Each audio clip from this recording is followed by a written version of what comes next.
Eh bien, il est temps donc de passer au point 3 de l'ordre du jour. Je me tourne vers Michel Gambassi. Merci de nous présenter la procédure d'appel à candidature pour le conseil d'administration, le critère de sélection et bien sûr les résultats obtenus et présentés au conseil d'administration et approuvés par lui. Bien, merci Président. Bonjour à vous tous. Le comité de sélection s'est réuni le 27 février de cette année, en 2020. Nous étions 3. Il y avait Marie de Muison, donc de chez Danone, représentant les grandes entreprises. Il y avait Sylvain Prioul de chez Abalone, représentant les PME. Et il y avait moi-même, référent éthique. Nous n'étions pas que tous les 3. Il y avait aussi Fela pour nous aider dans son appui, mais par contre, sans droit de vote. Je me permets de vous rappeler quels sont les critères pour candidater. Il fallait représenter une entreprise d'au moins 10 salariés. Il faut être à jour de sa communication et de sa cotisation 2020. Être membre de l'association du Global Compact depuis au moins 2 ans, donc c'est-à-dire depuis 2018. Et être aussi prêt à dédier au minimum 6 jours par an pour son mandat d'administrateur. Dans ce contexte, et en fonction de tout ça, l'appel de la candidature a été ouvert le 13 janvier pour être clos le 7 février 2020. Une trentaine d'organisations nous ont interrogés par mail, par téléphone, tout ça, et in fine, nous avons reçu 20 candidatures officielles. Dans ces 20 candidatures, il y avait 2 candidats du CAC 40, donc de très grandes entreprises. Il y avait 5 grandes entreprises, il y avait 11 PME et il y avait aussi 2 business schools. Donc au total, 2 plus 5 plus 11 plus 2, ça fait 20, les 20 candidats que nous avons analysés. Par ailleurs, nous avons reçu une demande de renouvellement des membres du CA, ce qui est possible puisque dans notre statut, on a droit, si on le souhaite, à 2 mandats de 3 ans. Et donc, dans ce cadre-là, nous avons eu des candidatures, les demandes de renouvellement de SAFCO, Bruno Duval, donc je pense que tout le monde connaît, de Convergence, qui est une association, et aussi de Setup, de Laurence, qui ont été aussi très présents jusqu'à présent. Et aussi, nous avons reçu 3 dossiers de demande de dérogation. Ces 3 dossiers étaient de l'Agence française de développement, qui était membre depuis 2007, de GSE, membre depuis 2003, ainsi que Total, membre depuis 2003. Voilà. Dans un premier temps, je vous ai parlé des conditions nécessaires pour pouvoir candidater. Lorsque le comité de sélection s'est réuni, il y a aussi d'autres conditions pour entre candidater et être retenu. Et ces autres conditions, j'aimerais, et j'ai la chance de pouvoir m'exprimer devant vous, et j'aimerais un peu approfondir le sujet. Comme vous avez pu le remarquer, depuis quelques années, le Global Compact se développe vraiment d'une manière très importante. Nous dépassons les 1000 adhérents. Nous avons des relations avec maintenant l'ONU. Nous sommes très présents. Et ça, ce n'est pas uniquement les salariés du Global Compact, mais c'est aussi les adhérents dans leur sens large. Et donc, un des critères, au-delà de l'exemplarité sur le RSE que l'on analyse, au-delà de la qualité du dossier envoyé et de la motivation qui est donnée, un des critères essentiels pour le comité de sélection, c'est d'appréhender l'implication et de voir ce que l'entreprise qui se propose pour être membre au bureau peut apporter et son implication. Et les domaines d'implication, ils sont nombreux, puisque vous avez pu voir, il y a des ateliers, il y a le club Advance, il y a le Tour de France, il y a les différents liens avec le siège. Donc voilà, on a bien analysé tout ça. Et c'est sûr qu'on peut recevoir de belles candidatures sur le papier quand on n'a pas cet aspect d'implication, qu'on connaît peu les sociétés, c'est assez délicat de pouvoir s'engager. Et moi, en tant que référent éthique, c'était assez délicat, je dois le reconnaître, surtout qu'on a des axes importants de développement pour 2030. On veut atteindre les 5000 adhérents. Et donc, l'ensemble de ces choses-là nous font penser qu'il faut vraiment bien connaître et surtout bien pouvoir appréhender l'implication des différentes entreprises. Dans ce cadre-là, nous avons analysé et nous avons commencé par les PME. Et dans le cas des PME, nous avons retenu l'entreprise Protectom, qui est une entreprise de taille moyenne, enfin 153 salariés, qui est spécialisée dans l'équipement de sécurité, qui représente les Pays de la Loire, donc ça c'était aussi très intéressant, qui est adhérente depuis 2018, parfait, et donc, et au-delà de ça, est très présent au Global Compact et a une très forte motivation. Nous avons aussi l'entreprise Resistex. Resistex est plus petite encore taille, 40 salariés, construction de matériel d'éclairage de la région PACA, adhérent depuis 2019. Resistex, malgré sa taille, s'était déjà présenté l'an dernier, n'avait pas pu être retenu, de peu, mais n'avait pas pu être retenu. On l'a encouragé à renouveler. Il est très présent dans le Tour de France. Il était à New York, comme vous avez peut-être pu l'entendre. Et donc, cette année, je ne dirais pas naturellement, puisqu'il y avait d'autres candidats de qualité, mais cette année, on a pu proposer la candidature de Resistex. Ensuite, au niveau des grandes entreprises, Veolia. Veolia, bon, tout le monde connaît, 168 000 salariés, l'énergie, service essentiel, bon, Île-de-France classique. Veolia, c'est une très forte implication en France. Feuille de route dans les ODD, ils étaient à New York, on en a parlé, Laurence, et aussi un suppléant qui est proposé pour être au conseil d'administration du Global Compact France, qui sera un membre du COMEX. Ça aussi, c'est très intéressant et motivant. Ensuite, Worldline, plus petite taille, mais néanmoins conséquente, plus de 10 000 salariés, 10 600, dans le secteur de l'informatique, Île-de-France, et adhérent depuis 2016. Donc une forte implication au Global Compact, France au siège, et les engagements sur la feuille de route ODD. Voilà. Donc sur les 20 candidats, si tu me permets un complément qui est intéressant, c'est que bon, Worldline avait aussi candidaté l'année dernière et que le représentant de Worldline dans le conseil d'administration sera le directeur général. Et ça a joué aussi dans le choix. Effectivement, merci d'avoir précisé ce point. Voilà, donc bien sûr, il restait 16 autres candidats de qualité. Nous leur avons répondu et nous avons souhaité, nous leur avons dit aussi de renouveler leur candidature. Et avec ce que j'ai dit en amont, peut-être pour l'année prochaine, ça sera pour elles un axe de réflexion. Ensuite, nous avons analysé les demandes de renouvellement de candidats qui représentent donc Laurence Capossel de Setup et Bruno Duval de Safco. Là, ça a été, je dois le reconnaître et l'avouer, très rapide parce que franchement, le travail qu'ils font, même s'ils sont tous les deux des PME, font un énorme travail. Je pense que vous avez pu l'apprécier en amont, ce travail. Et donc, on a pensé que c'était tout à fait naturel qu'ils puissent repartir sur un mandat. Ils sont aussi membres du bureau, donc ils sont vraiment des personnes très investies et très utiles. Donc, au total, nous sommes arrivés à 4 candidats nouveaux, plus 2 en renouvellement. Et comme il y avait 6 départs, eh bien, je dirais, l'analyse des demandes de dérogation a été là aussi rapide, dans le sens où nous n'avons pas eu besoin de réfléchir sur cet aspect-là, pensant que les 6 candidats que l'on proposait étaient de qualité et pourraient très bien remplir leurs fonctions.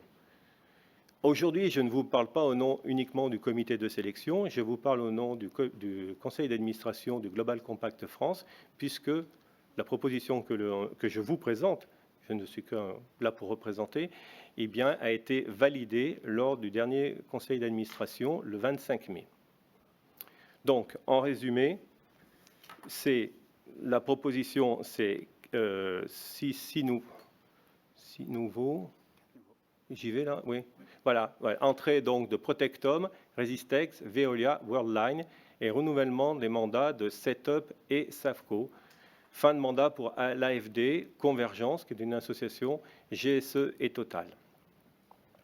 Un dernier point, 2 derniers points. À ce jour, au conseil d'administration, il y avait 10 grandes entreprises, 7 PME et 3 associations, Si le projet que l'on vous propose est accepté, l'équilibre sera le suivant. Il y aura 11 grandes entreprises, 8 PME et une seule association. Donc 11 plus 8 plus 1, ça fait bien 20 membres. Dernier point, la vigilance sur l'égalité homme-femme. Là aussi, c'est important. Cette année, avec peut-être la nouvelle présentation, on aura un léger déséquilibre avec un peu plus d'hommes que de femmes. Et là aussi, c'est une réflexion à porter pour l'année prochaine. Voilà, Président. Je pense avoir dit l'essentiel. Vraiment, merci beaucoup, Michel, d'avoir mené avec Marie de Muison et Sylvain Priou cet exercice délicat, difficile, le choix entre beaucoup de sociétés de qualité est évidemment difficile. Merci de l'avoir mené, merci d'avoir défendu les propositions du comité devant le conseil d'administration. Et effectivement, comme le rappelait Michel, votre conseil d'administration a approuvé les recommandations du comité et les soumet aujourd'hui à votre approbation en Assemblée générale. Alors, avant de passer au vote de la résolution, à nouveau, je sollicite des questions. Je vois qu'il y a déjà une première question. Fela. Oui, nous avons une question d'Emmanuel Bertin de TerreDoc d'Évolution. Nous la remercions. En raison de la pandémie, certaines entreprises n'ont pas pu communiquer la COP dans les délais, donc la communication sur les progrès. Cependant, les dates requises initialement apparaissent toujours sur nos profils adhérents. Le délai supplémentaire va-t-il être communiqué sur les profils adhérents ? Aujourd'hui, au regard de la situation que nous traversons, le siège du Global Compact des Nations Unies a décidé que pour l'ensemble des dates, pour l'ensemble des adhérents dont les dates anniversaires de la COP se trouvent à peu près entre mars et il me semble novembre, ont un délai supplémentaire de 9 mois. Automatiquement. Ça, c'est pour la décision du siège. Maintenant, il est possible que sur un plan technique, même si ce délai supplémentaire est accordé, il est possible que sur votre profil, la date anniversaire reste inchangée. Mais vous ne risquez pas d'exclusion parce que vous êtes en retard, vu que nous avons ce délai supplémentaire. Ceci dit, souhaite partager avec vous 2 points. Le premier, c'est que, on l'a dit tout à l'heure, la communication sur les progrès va sans doute évoluer. Donc, on sait que c'est compliqué en ce moment pour nos entreprises, mais on encourage quand même à essayer de faire la communication maintenant, toujours dans le même format, ça prendra moins de temps que l'appropriation de la nouvelle communication. Et on vous encourage on vous encourage à faire appel à l'équipe du Global Compact pour relire vos communications sur les progrès, pour avoir un regard en ce moment. Voilà, donc un délai de 9 mois, une date qui reste inchangée sur votre profil et une équipe qui est vraiment à votre disposition pour avancer sur ce point, Monsieur le Président. Et merci beaucoup, Fela. Je vois qu'il y a une deuxième question de Laurent Génie. Alors, une deuxième question. Quels sont les liens et les actions du Global Compact France avec les 20 000 entreprises répertoriées en France comme étant des entreprises de l'économie sociale et solidaire, l'ESS ?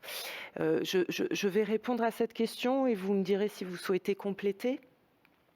Donc, on a bien sûr dans ce qui va être l'ADN du Global Compact, nous sommes des entreprises, plutôt des entreprises du secteur classique, mais il y a dans nos rangs des entreprises de l'ESS, des entreprises d'insertion, des entreprises adaptées, des ESAT qui nous ont rejoints. Donc ça, c'est déjà le premier lien.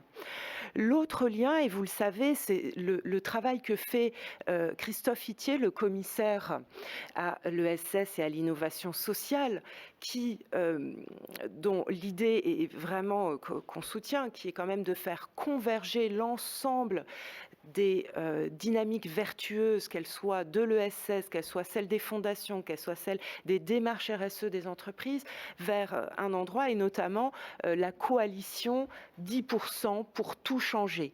Et donc, nos liens avec l'ESS se font à travers le soutien que nous apportons et la mobilisation que nous avons, notamment au travers de notre pilotage du groupe de travail au sein de la coalition sur la question de la mesure de l'impact pour les entreprises de taille intermédiaire et les PME.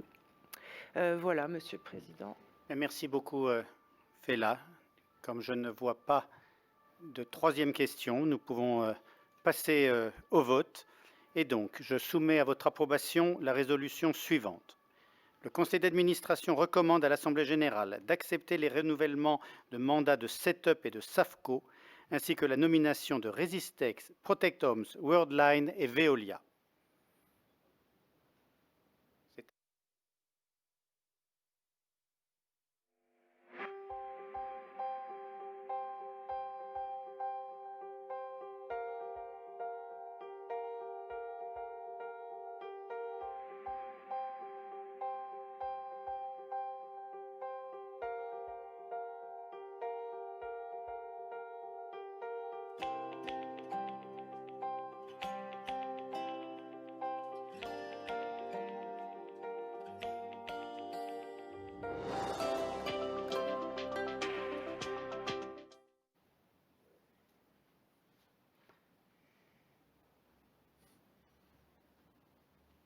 Il y a toujours les trois mêmes qui s'abstiennent.